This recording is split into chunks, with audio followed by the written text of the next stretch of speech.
Have you ever thought to yourself, man, I'd like to host my own podcast? Well, guess what? You can go to podbean.com/voices and get everything you need to create, manage, and promote your podcast. I use Podbean every week for Voices in My Head. There's easy uploading and publishing tools, stunning templates, custom domains, social and promotional tools, an embeddable podcast player, monetization tools, and more. It is your all-in-one podcasting solution. With Podbean, you can create professional podcasts in minutes without any programming knowledge. Best of all, everything is mobile ready right from the start. So go to podbean.com/voices.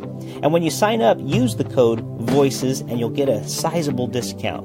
Podbean, for your home podcasting. Thank you for listening to Voices in My Head.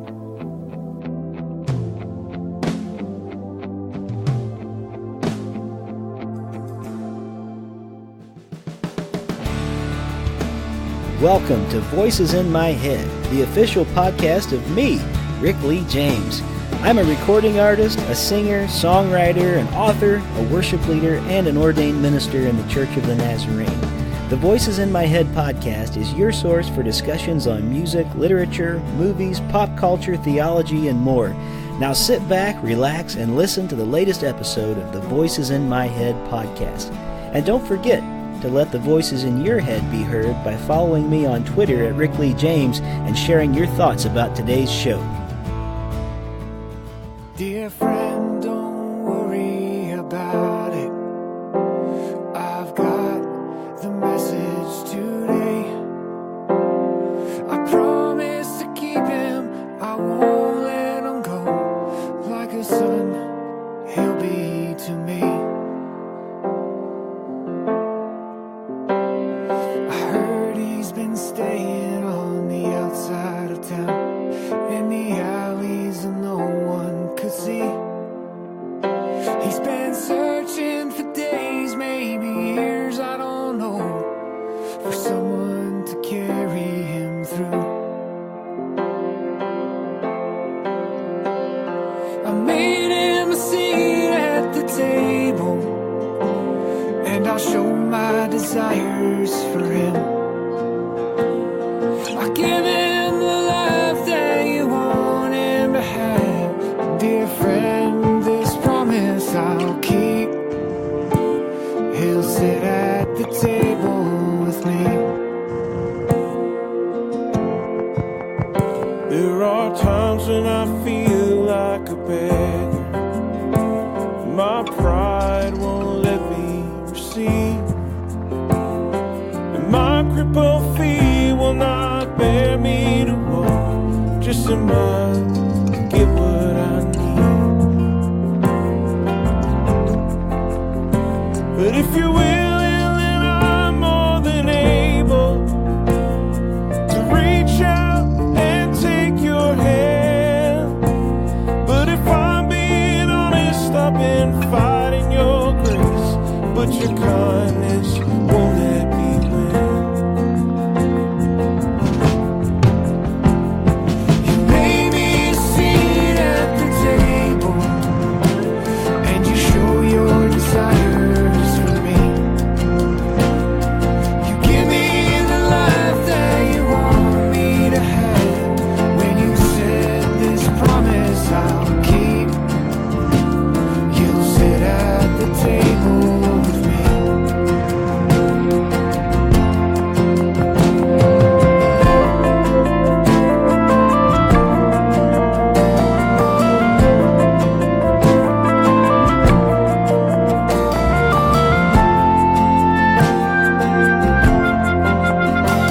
If you're willing, then I'm more than able to reach out and take your hand. Your promise won't fade, you are making me new. Here's my life, I'll sit here with you. You made me a seat at the table, and you show your desires for me. You give me the life that you want me to have. When you said this promise I'll keep, you'll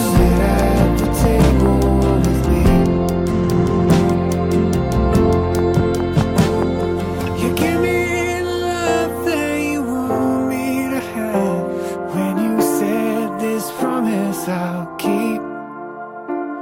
You'll sit at the table with me.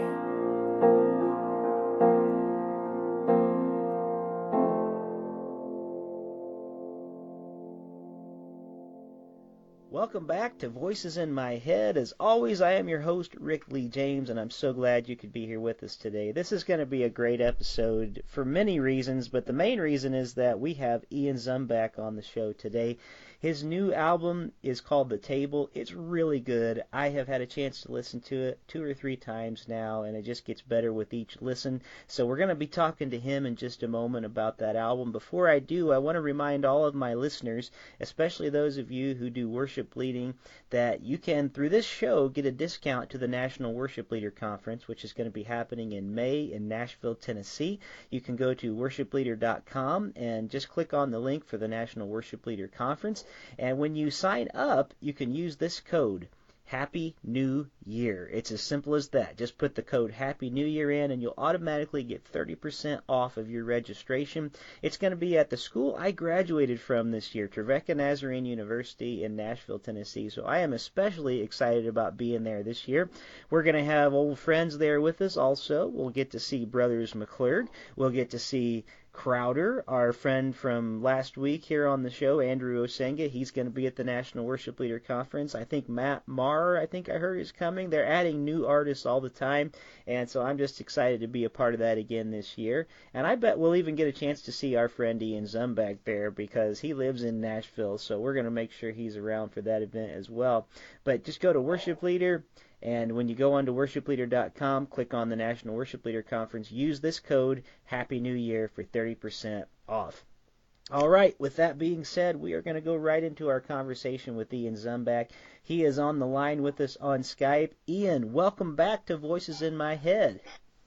Hey, Rick, thanks for having me back. Man, it is always so good to have you here. It's always fun. My only regret is that we're not just doing this face to face, because I always like getting a cup of coffee with you, or sitting over some flaming hot Mongolian barbecue that you pick out for me. Yes. Last time we were together, my mouth was burning so badly. I was cursing your name underneath. No, not really, but no, it was a fun time. No, you always like to pick some interesting restaurants for us to go to. But today, we're not talking about restaurants. We're not talking about all that good stuff. We're going to be talking about something I'm really excited about. I know you're excited about. It's this new album called The Table. So you're not just a little bit excited, are you? Man, I am. I'm feeling such a mix of emotions. I mean, but I'm mostly excited, truthfully. It's been a long journey, truthfully, but I'm at this point. It feels like a culmination of years of getting it ready and writing for it and putting it together, and so I'm really am excited to share it. Well, and this has been a journey for you because it's been probably at least a couple of years since you first started collaborating with Brothers McClurg and the guys at Old Bear Studio, and Chris is your producer. And I don't know the full long run of it, but you have persevered through a lot and getting these songs written, getting them just the way they needed to be.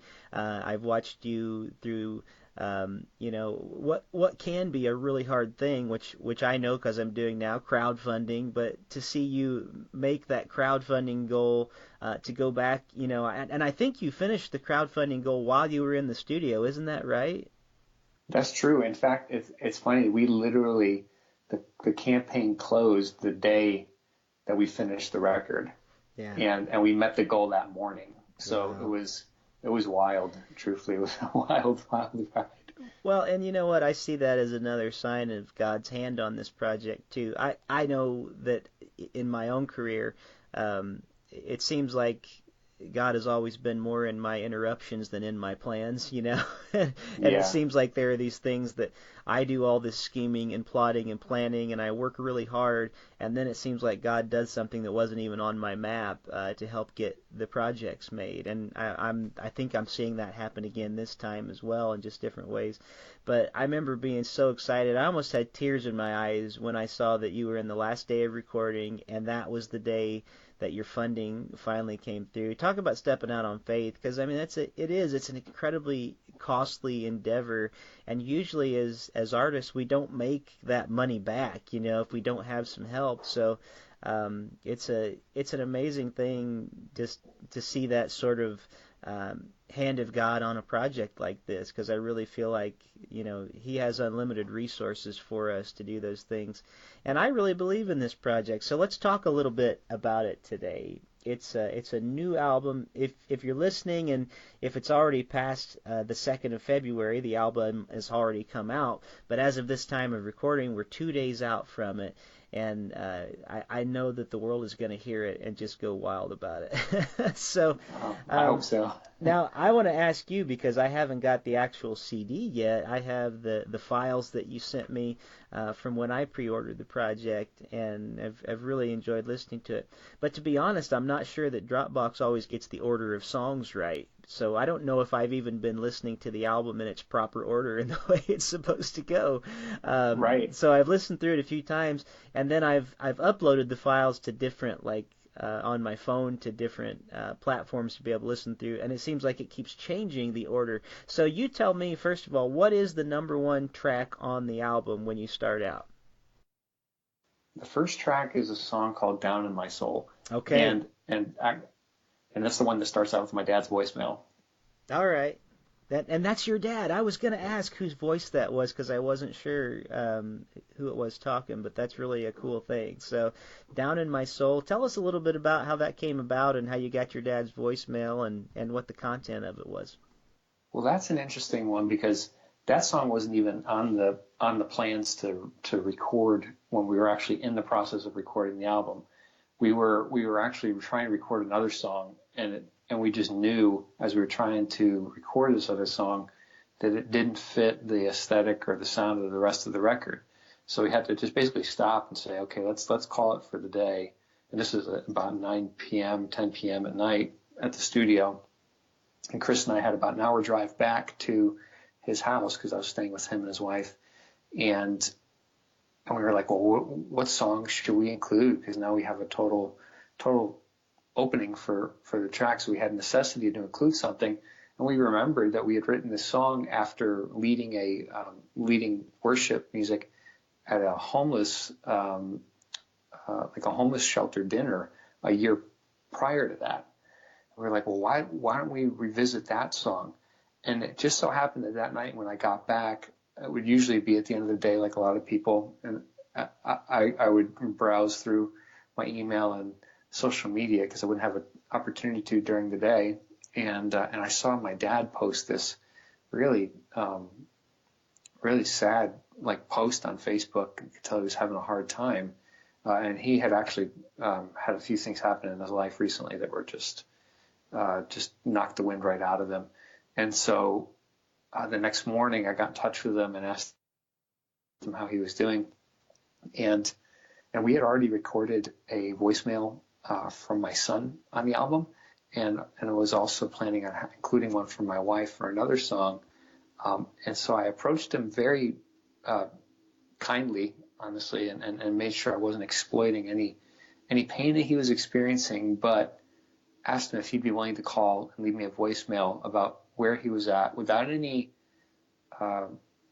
having to feel the need to say that God was going to come through for him. I just wanted a very raw and real expression of where he was at that moment, because we know God would come through for him, and he did. But at that particular moment, we just asked him to share his heart, and it's sort of a invitation. For me, music, I've always felt in my personal enjoyment of music and participation and interaction with it, there's a beautiful quality of it that makes you feel like you're not the only person in the world that feels a particular feeling because you hear it through a record. And there's a lot of people out there that are going through more difficult times than they're willing to admit. And so for me, I felt like it was a very appropriate way to even start the album, because it invites people into community and fellowship, knowing that they're not the only person in the world that feels that way and has that difficulty, but also props up and sets up an opportunity for us to respond to those emotions and those feelings and those situations that people are going through, with the remainder of the album that is a response basically of the gospel to them. And so we thought it was a great entry point for the beginning of the record. Well, it is. It's a good spot to hear that, and I'm glad to know that was the opening track. And I'm looking forward to when the CD arrives because I want to hear it all as it's supposed to be heard. And that even includes, like, I'd much rather hear it on a CD or even a record or something where I can hear it through like big open speakers and not have everything compressed down to like MP3 size like we do on Sure. our phones. And I love to hear it. And I know that from working with Chris myself, I know there's a lot that goes into it that you kind of need to hear those things too in the background. And so I think that's a cool touch that you guys added to it. Now, listeners who heard you last time you were on the show, we were talking about one of my favorite songs on the project, Murderer, a Messenger, that features Jessica Crawford, and you guys just killed it on that song, and I think that was really a big help to your exposure. There was a great video that Old Bear made to go along with it, and then really your follow-up to that was a song that's also gotten quite a bit of play among fans called Entertaining Angels that you did with Brothers McClurg and Kerry Cardendale. So those might be the two songs that people have heard you on here before might already be a little bit familiar with. But as you know, every album we do, it tends to take on sort of a life and sort of a theme of its own. So almost to the point that I don't know how many interviews you've done about this album yet, but I know when I do interviews, it seems like a similar theme keeps coming to my mind and something I like want to continually talk about and tell people about the album. And I think The Table was a great title for this because that really feels like the strong overriding theme of this album, this welcome to the table. And I have to tell you, with my last album, Hymns, Prayers, and Invitations, and we had a song called The Invitation that says, "This is the table of the Lord, for everyone there is a place. Taste and see that he is good, the bread of life, the cup of grace." I have to tell you that having an album called The Table, which has a similar theme and a similar welcome to it, I'm just so thrilled about that because that's personally in my heart what I'm all about. Talk to us a little bit, if you wouldn't mind, because I'm going to play the song The Table on the podcast. Talk to us about how this came about, how you landed on that being sort of the theme of the album, the title, and just how you kind of felt yourself being pulled toward that as, I guess I would just call the theme being the table. You know, it was a very organic process. Actually, we didn't even know what we were going to call it, and once we got to that point and looked at the overall narrative of the record, we found that the most obvious thing was that it was an invitation, like you said, it was an invitation to interact with the gospel of Jesus Christ, and I guess for me that's the most important thing, because that's why I'm doing what I'm doing, is for people to have this opportunity to come into deeper fellowship with God and experience the overwhelming grace of the Lord. So the emphasized theme of the song, it seems like it's almost like the gospel is the tree trunk by which all the other branches come off of in terms of themes or of hope and of peace, can all be found in the sap of the trunk of the gospel. So that's really how we arrived at that place, and it just seemed natural. And I even actually reached out to about 15 people in the Old Bear community when we were trying to determine what is the album going to be called, and that was one of the tracks. And then I had 3 other titles that were possibilities, and there wasn't a single person that texted me back within a period of 2 hours that said anything but The Table and gave me all the reasons why it should be called that. So I was like, okay, I hear you, God. It's The Table. Well, I love that. And you know what? I'm thinking about times that we've had together, and some of my best memories of being with you have been over a table, whether it's with you and Chris or just me and you hanging out. And I know in Nashville last time we ended up at a Baskin Robbins, and everybody, he was good and he didn't eat ice cream, but I did. Okay, I'm just letting you know. That's how it was. I was really tempted to, honestly. I was like the voice of Satan to him, saying, "Eat this ice cream," but he wouldn't do it. He persisted in the Lord. But But as I think about that, I mean, I feel like the table as a metaphor is one of the most beautiful ways of conveying the gospel. I don't think it's any mistake that time and time again we see Jesus having table fellowship with the least of these. But he also, he also shook things up in that it wasn't just the least of these that he had table fellowship with. He had table fellowship with the tax collectors. He had table fellowship with the Pharisees. He had table fellowship with the rich, with the poor, with everybody. And that was really what was so scandalous about Jesus, was he wasn't identifying himself as any one of those things. His call was always, come follow me, to everybody in all of those groups. And Yes. and I love that the table is sort of that invitation, because to me, when you sit down with someone at the table, you've befriended them. And it's really hard to have a meal with an enemy. And sometimes when you sit down to a table with someone who maybe, at least in your mind, feels like the enemy, so many times that becomes a place where fellowship and where walls begin to break down. So I'm really excited about just not only the album, The Table, but I really like the metaphor and the way that lets us kind of open ourselves to the conversation, because in my mind, having heard the album a few times now, I feel like the music itself is speaking that message, that this music can be sort of a table that we can gather around with each other. Do you feel like I'm off base in my assessment? No, I think you've even articulated it better than I did. Well, Truthfully. well, you're welcome. You can send the check anytime for that. No, I'm Thank just you. kidding. Yeah, I will do this. But actually, yeah, and I hear something similar sometimes where if I'm sharing it with somebody that maybe has no faith in Christ, that they feel like it's almost a non-threatening and almost safe way to hear about the truths inherent in the gospel and things about Christ. And that's an encouragement to me, because actually that's really something that we did set out to do, because the more I come into contact with people, and I come into contact with a lot of people day to day, I always find that there are walls that need to come down to get beyond the surface level, and to really build trust with somebody and be able to either not just speak into their lives, but just befriend them and love them. And so the album, in its approach, I feel carries that aesthetic and has that sort of spirit on it, that it is as I invite people into this audio meal, so to speak.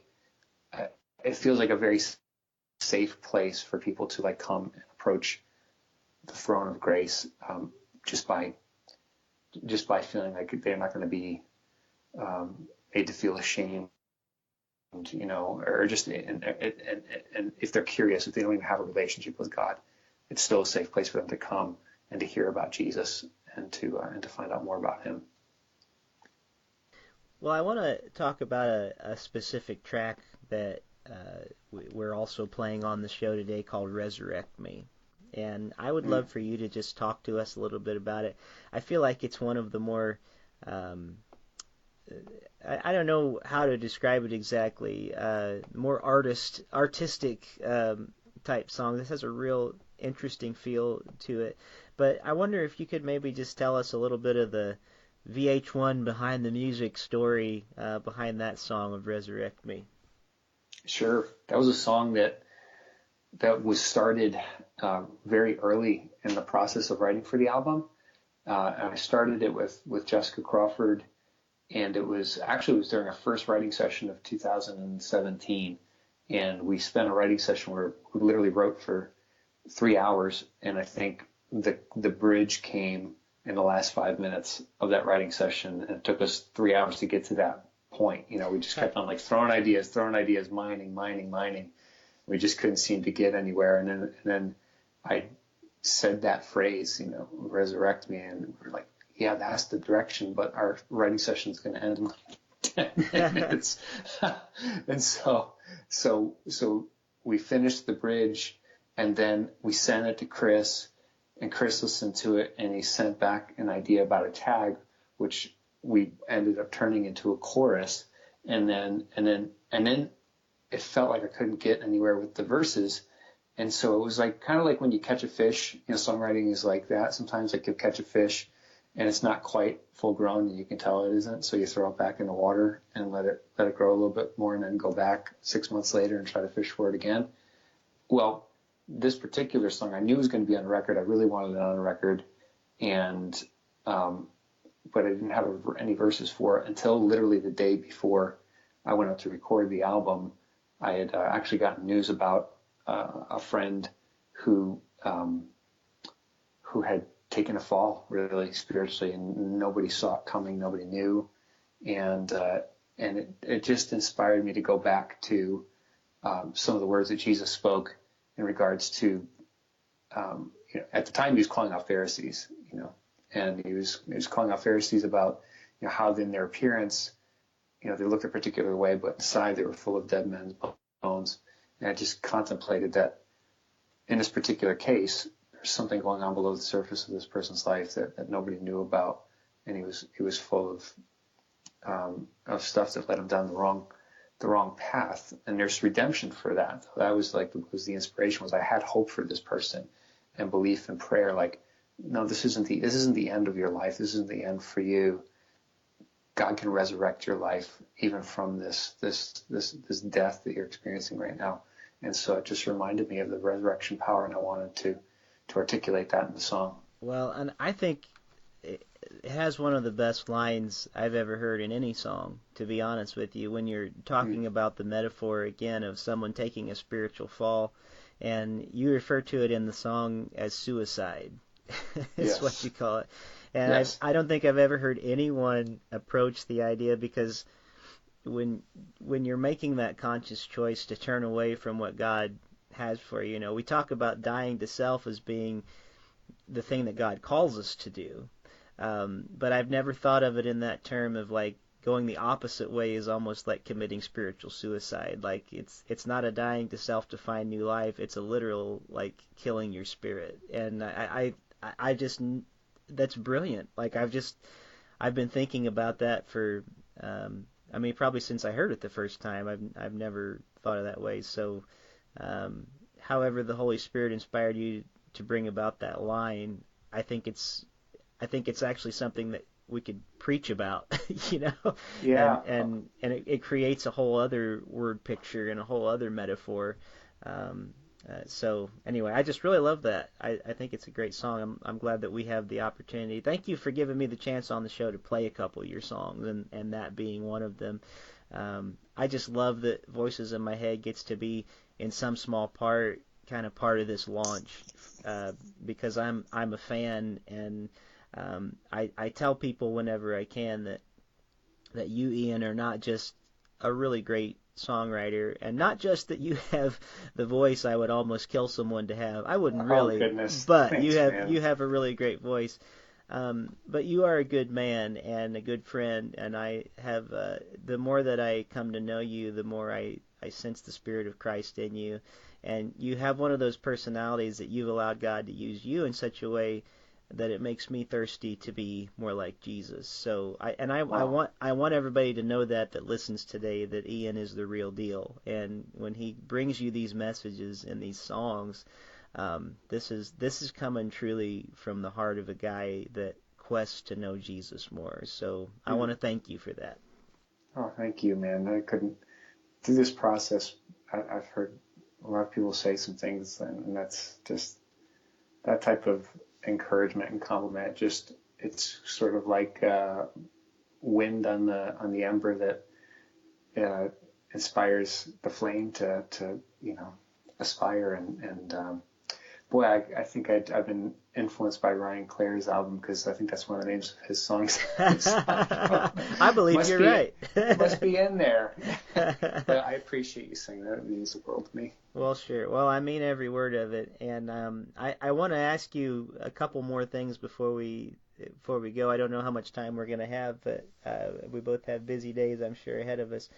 But let me ask first, is there a preferred method that you prefer people go about in getting the music? Do you like people to go like to your website to get it? Is that your number one preference, or would you prefer they stream it on Spotify? Would you prefer iTunes? I always wonder from an artist perspective. I have my own preferences of where I like to send people, but when they want to get this album, where would you, if you had your number one choice, where do you send them?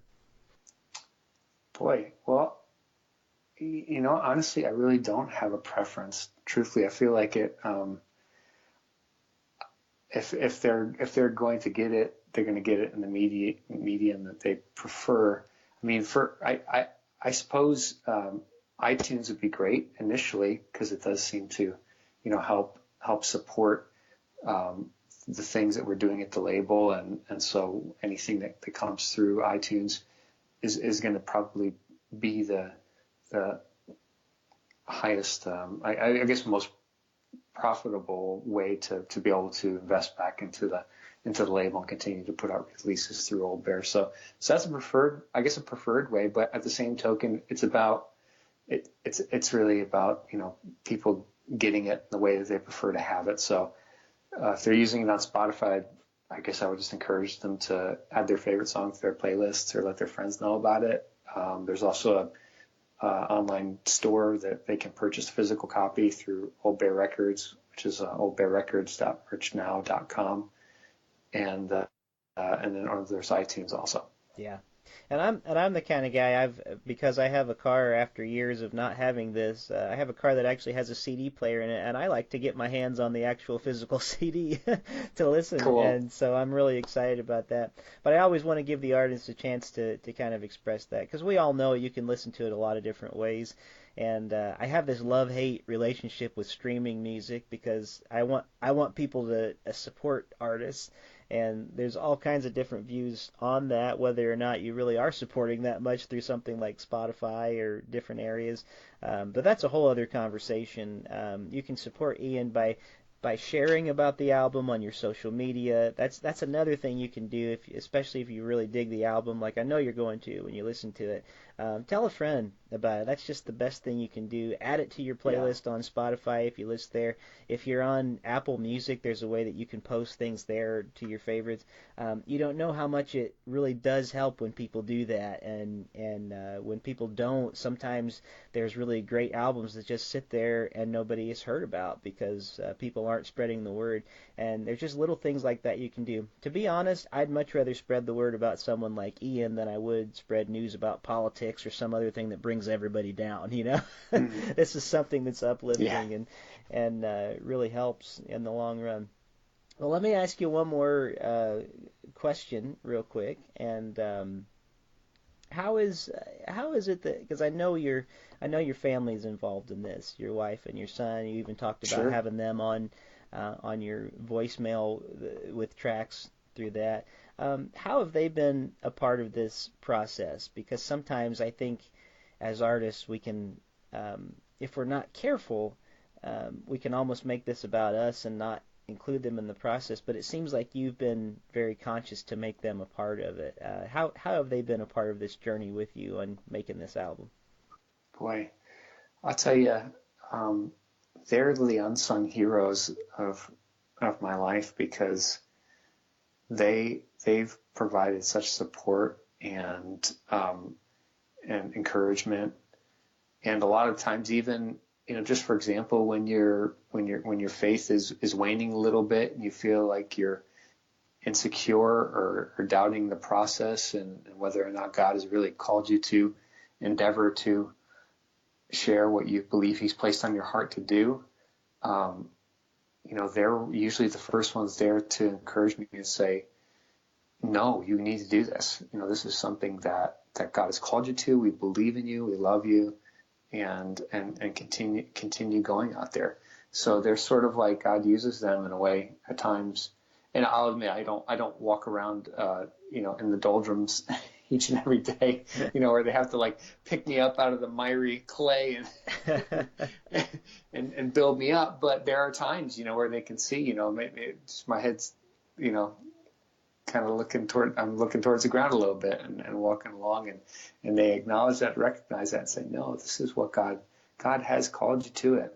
So do it and do it well. And so I love them. It's always just great to be able to try to include them in whatever I can. And but behind the scenes, they are really they're my cheerleaders and my encouragers. Well, that's awesome to hear. Not everybody has that as an artist, and it means so much. I have a wife that's like that, and my son is 5, so he doesn't really know what I do that much yet. But my wife is way there for me. But they're both encouraging in different ways. Well, as we end the show, I was gonna plug my project anyway. You want to Yes, be please. You want to be here with me while I do it, and we'll talk. I would love to. Yes. All right. Yes. Well, before I do that, I just want to remind everybody, go out and listen to The Table, the new album by Ian Zumback. It comes out on the 2nd of February, 2018, so whenever you're listening to this, either it's about to come out or it has just come out, so make sure you listen. It's a really good album. I've had the chance to listen to it a few times, and Ian has actually been a real encourager to me. I'm in the middle of, I think I have 19 days left of my crowdfunding campaign, which is going on at Indiegogo. I'll give everybody a link real quick that's easy to take you there. You'll go to my website first, but then you can just by one click go to what would otherwise be a really long and hard to remember address. If you just go to rickleejames.com/thunder, that'll take you to a page where there'll be a couple things about the project, and you literally can click on it. It'll take you right to the page so you can find out more. We have to raise a total of about $10,200. Actually, that's not even going to cover all the expenses, but it'll cover a good bit of them and the recording costs and things. So people have been encouraging, and we're slowly but surely, every day it seems like, getting at least some new donations. And we're offering some great things. We're even giving away a guitar. My very first guitar I'm giving away through this, if somebody gives awesome. at that level.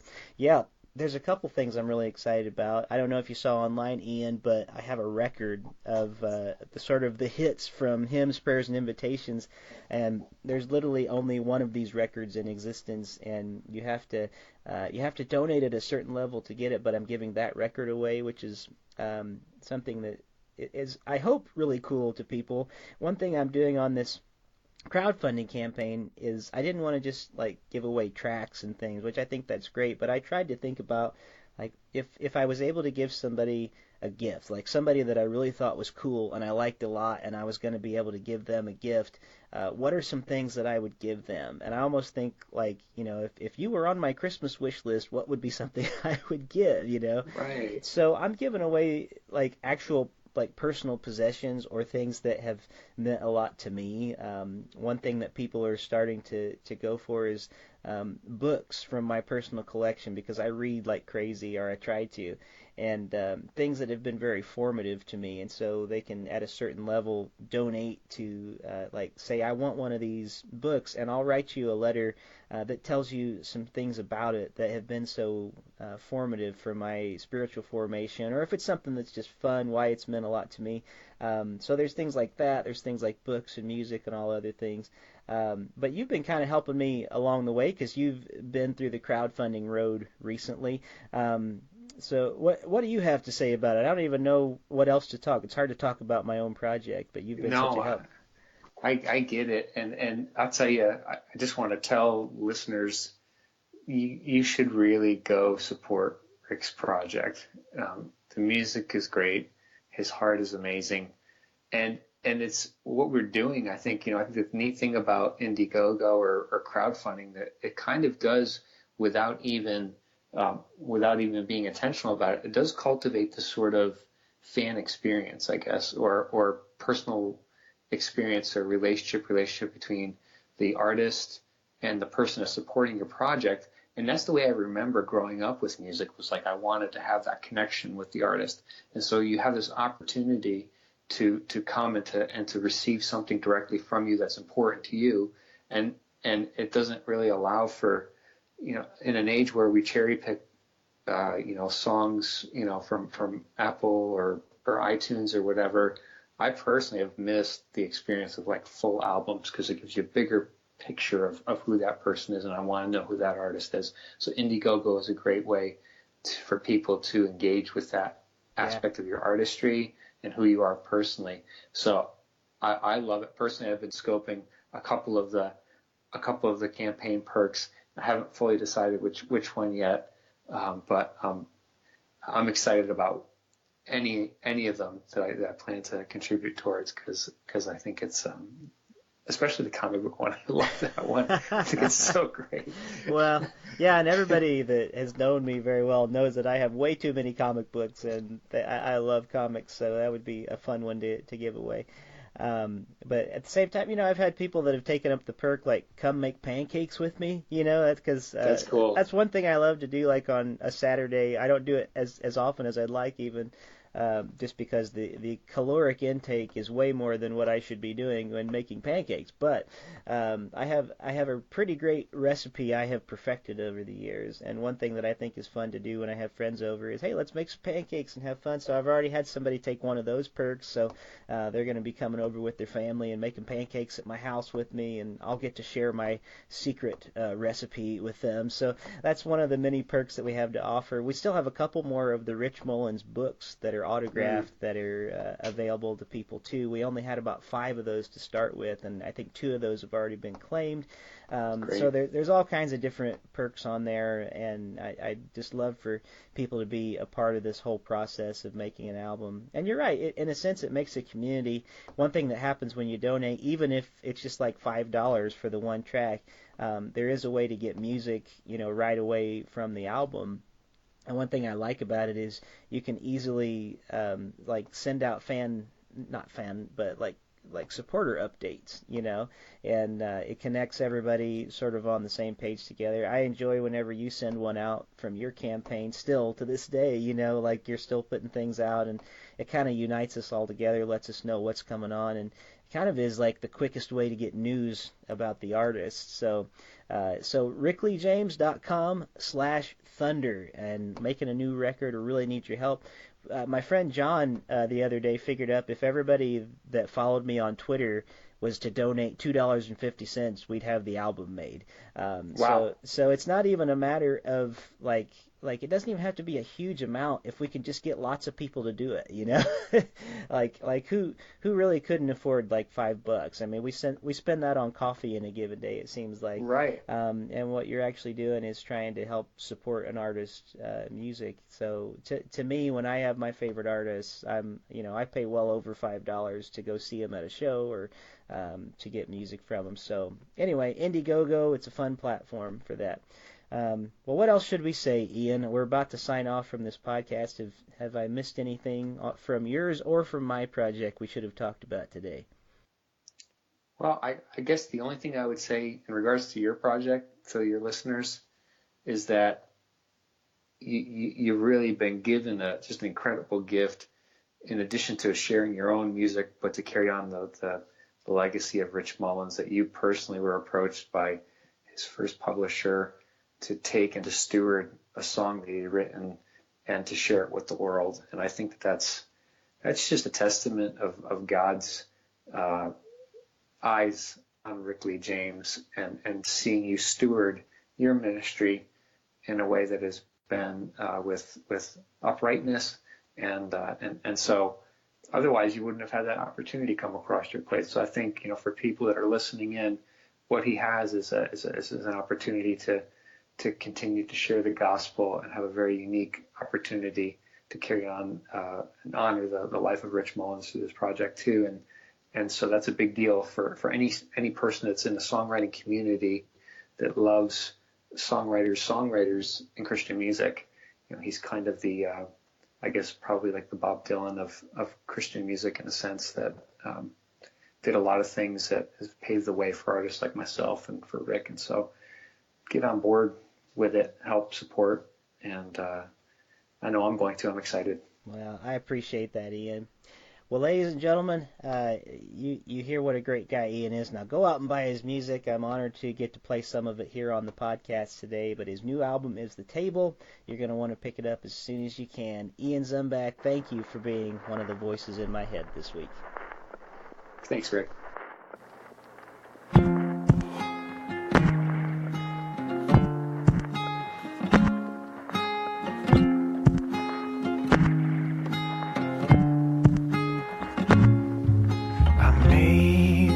Alive from the outside, but inside I'm full of dead man's bones. My soul's a mausoleum, and my life a hidden funeral. But I remember the stories from Sundays about a man who raises the dead. Roll, roll, roll the stone away. Lift me out from the grave, 'cause only you have the power to save. Oh Lord, resurrect me. Resurrect me.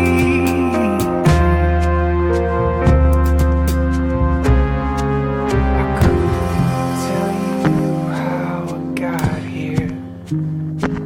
I only know it was a steady decline.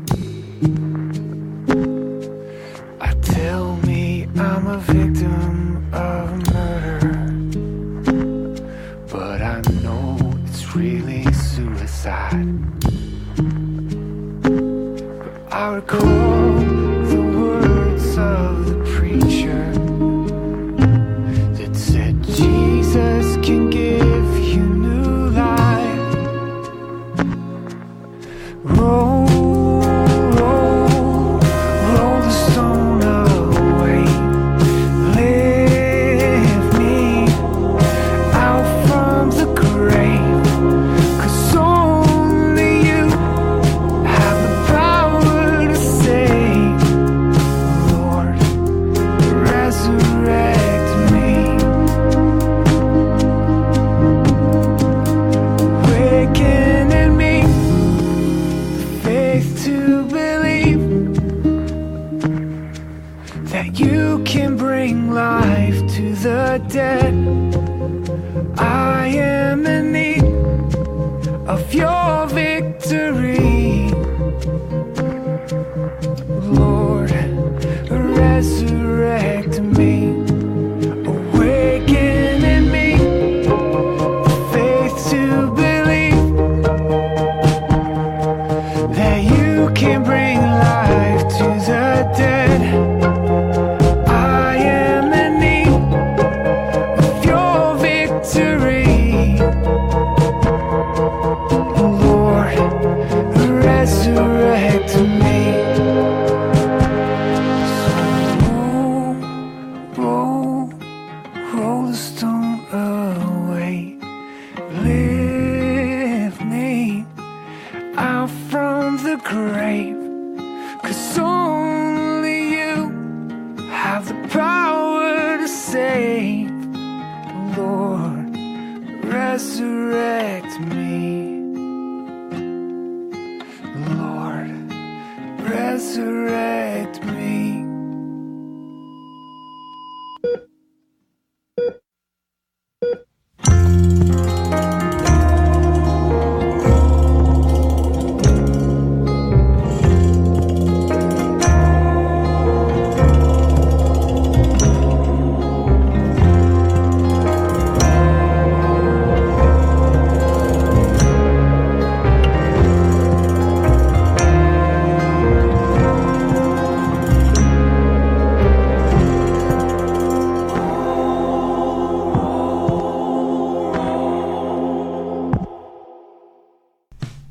Thank you for joining me here this week on the Voices in My Head podcast. I hope you'll visit me on my website at rickleejames.com, follow me on Twitter at rickleejames, like my artist page on Facebook at facebook.com/rickleejames, and keep up to date on what I'm writing at my author page on amazon.com. Make sure to follow my calendar on the website, and if you would like to have me come to your town to do a concert, a speaking engagement, or a book event, you can book me through my website by clicking on the link for Pair Booking Agency. That's P-A-R-E Booking. And finally, it would mean the world to me if you were to leave me a review of this podcast on iTunes. The more positive reviews that we receive, the more visible this podcast is on the internet. And now the benediction. May the God of peace, who raised Christ from the dead, strengthen your inner being for every good work. And may the blessing of God Almighty, Father, Son, and Holy Spirit rest upon you and dwell within you this day and forevermore. Amen.